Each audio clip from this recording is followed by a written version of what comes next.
મારું નામ અજીત કુમાર એમ જોશી, મામલતદાર રાજકોટ પશ્ચિમ તરીકે હાલ હું ફરજ બજાવું છું.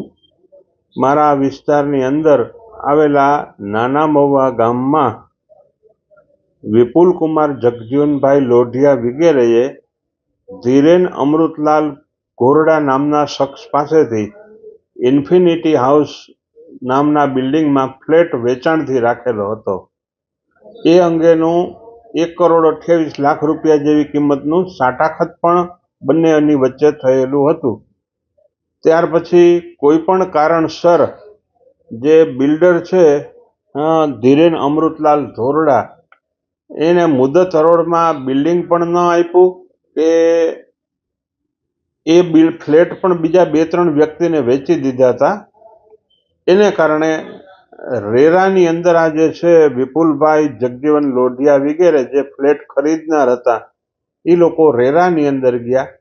રેરાની કોર્ટે 2022ના સપ્ટેમ્બર મહિનામાં ફ્લેટની જે સાટાખતની રકમ ચૂકવેલી હતી 1,28,00,000 જેવી, એ રકમ રેવન્યુ રાહે વસૂલાત કરી અને વિપુલભાઈ લોઢિયા વગેરેને આપવા માટે આદેશ કર્યો. એના અનુસંધાને કલેક્ટર સાહેબ રાજકોટ દ્વારા એમના આદેશ અનુસાર જમીન મહેસૂલ કાયદાની કલમ 152 હેઠળ રેવન્યુ રાહે વસૂલાતની કાર્યવાહી કરી. 152ની નોટિસ આપ્યા પછી 154 હેઠળ જપ્તીની કાર્યવાહી મારા પુરોગામી મામલતદારશ્રીએ કરી હતી. તેમ છતાં ધીરેનભાઈ અમૃતલાલ ધોરડાએ કોઈ પૈસા આપવાની તૈયારી ન બતાવી અને અમોને જે જાણવા મળેલ છે એ મુજબ એ અત્યારે આ દેશ છોડીને બહાર જતા રહેલ છે, ક્યાંક વિદેશમાં. એના ભાગીદારો છે એ અહીંયા બધી જોવે છે પણ એ ક્યાંય રેકોર્ડ ઉપર આવતા નથી.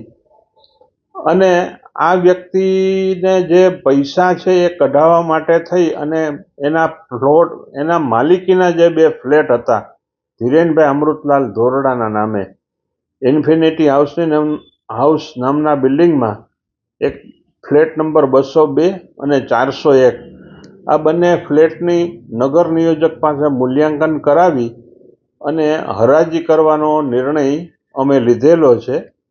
અને આગામી તારીખ 17/2/2025ના રોજ અમારી કચેરી ખાતે આ ફ્લેટની હરાજી રાખેલ છે.